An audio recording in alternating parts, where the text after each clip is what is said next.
नमस्कार। नमस्कार आदरणीय मित्रों, मैं doctor Rajkumar Soni, health by acupressure channel में आपका हार्दिक स्वागत करता हूं।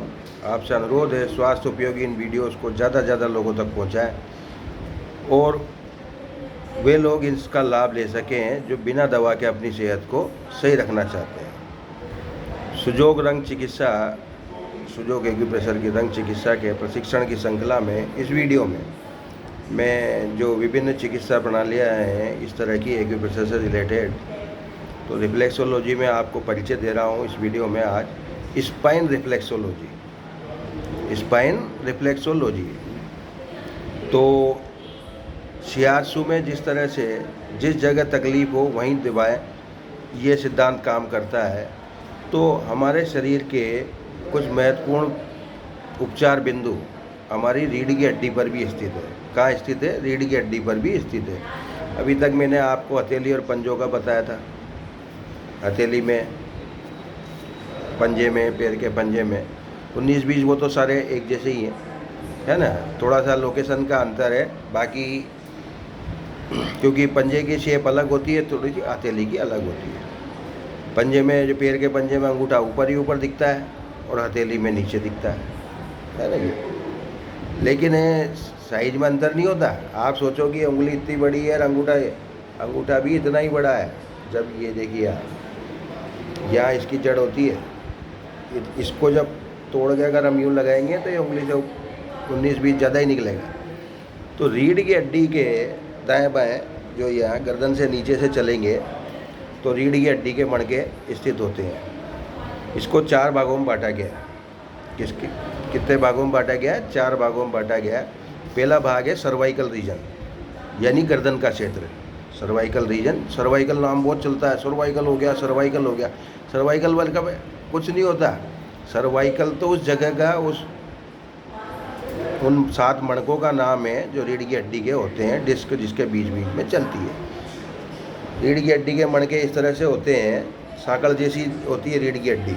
साकल समझते हो आप? स्पाइनल कोड उसका नाम है ना। वो स्पाइनल बोन नहीं है, कोड है, हड्डियों से मिलकर बनी हुई रस्सी, कोड। और बीच बीच में उसमें वाशर जो होते हैं वो मांसपेशियों की गद्दियाँ होती है, जिसे कि हम डिस्क कहते हैं। ये कुल मिला के 7 सर्वाइकल की हड्डियाँ एक के नीचे एक लगी होती है, सर्वाइकल रीजन। फिर थोरेसिक पीठ की हड्डियाँ, उसमें 12, कितने होते हैं? 12 हड्डियाँ होती है उसके अंदर। 12 हड्डियाँ होती है। C1 से C7 7, T1 से T12 12। फिर है लंबर वर्टिब्रा, लंबर का क्षेत्र यानी कमर का क्षेत्र। गर्दन, पीठ, फिर कमर का क्षेत्र L1 से लेके L5 तक। डिस्क स्लिप में बहुत सारी जो परेशानी दिखाई देती है। L4 L5 में दब गया, L4 L5 में दब गया, उसी जगह सबसे ज़्यादा प्रेशर होता होगा ये। और उसके बाद है सैक्रल और कॉक्सिक रीजन, जो बैठक की हड्डी आ गई, पूंछ की हड्डी वाला जो है, कांगी के हड्डी भी कहते हैं उसको। आजकल ये पूंछ की हड्डी सेट करने का बड़ा वो चला गया, ज़्यादा ही इस पे सोशल मीडिया पे बहुत आ रहा है। वो कायरोप्रैक्टर जो हो रहे हैं वो हर किसी महिला की पूंछ की हड्डी सेट कर रहे हैं, हर किसी। अरे सबकी बिगड़ गई, ये क्या हो गया मित्रों? जिसकी पूंछ की हड्डी बिगड़ जाती है, खड़ी हो जाती है पूंछ की हड्डी, उससे नीचे बैठा नहीं जाता है बिल्कुल। वो किसी भी कड़क जगह नहीं बैठ सकती, उसको भयंकर दर्द होता है ना। और वो व्यक्ति को या तो ट्यूब जो है, ट्यूब पे बैठे हो, स्कूटर की ट्यूब जैसी चीज़ पे, या बहुत ज़्यादा सॉफ्ट कुशन पे बैठना पड़ता है उसको, ऐसे देखो तो ऐसा। और वो अधिकतर अगर किसी के डिस्टर्ब होती है तो वो बचपन में हो जाती है, ये जवानी में डिस्टर्ब नहीं होती हड्डियाँ। पता नहीं क्या करके करना चाहते हैं पर कर रहे हैं। तो किस तरह की बीमारियां में कौन कौन सा रीजन काम करता है वो तो प्रेशर देने पे होगा। प्रेशर देने का तरीका रीढ़ की हड्डी पे अंगूठे द्वारा, उपकरण द्वारा, कोई रोलर द्वारा इस तरह से दिया जाता है ना। तो C1 से लेके C7 तक गर्दन के क्षेत्र से संबंधित कौन कौन सी बीमारियां हैं, ये इसमें जो मैं बताऊँ आपको। ये डेंड्रफ, बालों के रोग, सिर दर्द और अनिद्रा, ब्लड प्रेशर, है ना, तंत्रिकाओं का दर्द, साइनस ट्रबल यानी कि जुकाम, है ना, बहरापन, कान की तकलीफ़ हो गई, कान में दर्द, अंधापन, कील मुहासे, है ना, न्यूरोलॉजिकल दर्द, और भी जिसको है ना एलर्जी होना, आँख में आपके वो आँख में संक्रमण। इसके बाद है आपके गले की और भी तकलीफ़ जो भी गले में हो सकती है, गले में जो भी हो सकती है, गले में सूजन है, थायराइड है ना, गर्दन की जकड़न पीछे वाला, टॉन्सिल फूलना, भुजाओं में दर्द, इस तरह से, और जुकाम वगैरह, ये जो है सर्वाइकल के रीजन से रिलेटेड है। यानी कि ये तकलीफ़ों में से है, तो हम इस एरिया में प्रेशर देंगे तो आपको उससे फ़ायदा होगा। अब इसके बाद है पीठ वाला क्षेत्र, 12 हड्डियाँ इसमें, तो ये क्या है, हाथों में दर्द, खांसी, अस्थमा, भुजाओं में दर्द इसमें, ठीक है, निमोनिया, इन्फ्लुएंजा, प्लूरेसी, फेफड़ों में संक्रमण, गाल ब्लैडर की प्रॉब्लम, पीलिया, ये सारा, लीवर की problem, anaemia, arthritis, low BP, पेट की समस्या, इंडाइजेशन, है ना, भोजन न निगल सकना, अजीर्ण, अल्सर, गैस्ट्राइटिस, डायबिटीज, पेट की और समस्याएं, हिचकी आना, एलर्जी, और आपके क्या है, नसों का कड़क होना, धमनियों का काठिन्य जिसको कहते हैं, किडनी की समस्या, सुस्ती, मुहासे, है ना, फोड़े, बॉयल्स, एक्जिमा, यानी कि सभी तरह की इसमें चर्म रोग आ जाते हैं, और ऑटो इंटॉक्सिकेशन यानी कि दूषण, शरीर में दूषण की उपस्थिति हो, किडनी की उससे पेट में गैस भरना, और इस तरह से, और जोड़ों का दर्द, आर्थराइटिस जैसी, ये किससे हुआ, पीठ की वर्टिब्रा से हम इसको कंट्रोल कर सकते हैं। यानी कि जो स्पाइनल रिफ्लेक्सोलॉजी वह अपने आप में संपूर्ण थेरेपी है। किसी भी मनुष्य का इलाज करने के लिए अन्य कई बिंदु न दबाएं, केवल स्पाइन के पॉइंट भी दबाएंगे तो वो आपको फ़ायदा करेगा। इसके लिए एक बहुत सामान्य चीज़ आती है,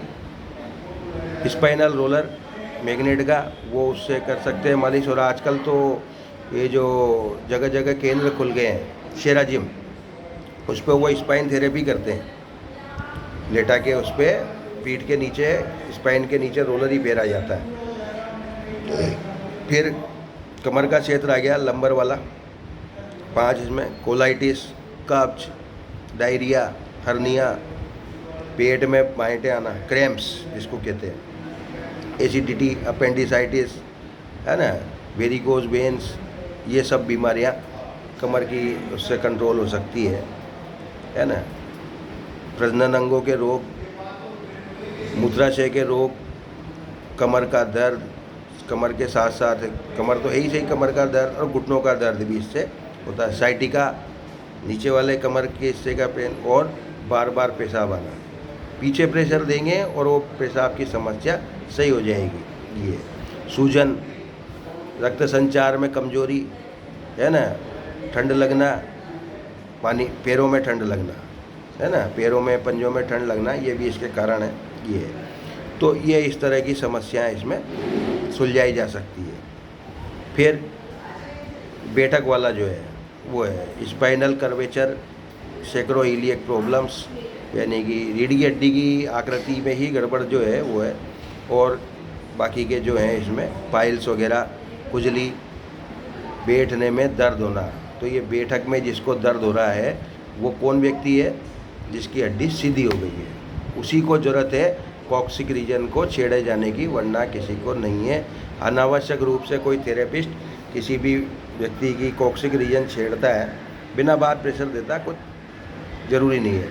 मरीज भी उससे कह सकता है डॉक्टर साहब इसकी ज़रूरत क्या आ रही है, क्योंकि बिना ज़रूरत के इलाज देना एक्यूप्रेशर में, बिना ज़रूरत के, उल्टा भी हो सकता है। इस विधि के उतने ही साइड इफ़ेक्ट हैं जितने किसी भी थेरेपी के विधि के। अगर साइड इफ़ेक्ट नहीं होते तो ये असर भी नहीं करती। आशा है जानकारी समझ आई होगी आपको। ये देखिए जिस तरह से ये मैं बताऊं, ये रीढ़ की हड्डी की आकृति होती है, इससे संबंधित कुछ अंगों के ये फोटो दिए हुए हैं, और ये C1 से C7, T1 से T12 और L1 से L5 और ये बचे हुए।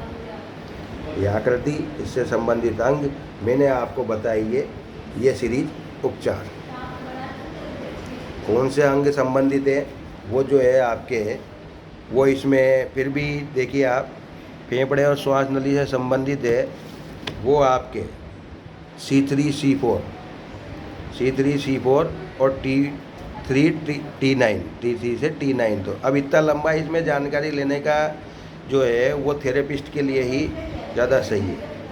थेरेपिस्ट उसको ज़्यादा जानकारी में रखेगा। बाकी आप ये समझ सकते हैं कि रीढ़ की हड्डी जो है वो अपने आप में पूरा एक फंक्शन जो है वो कंट्रोल करती है और सारे शरीर का रोगों का उपचार इससे किया जा सकता है। धन्यवाद।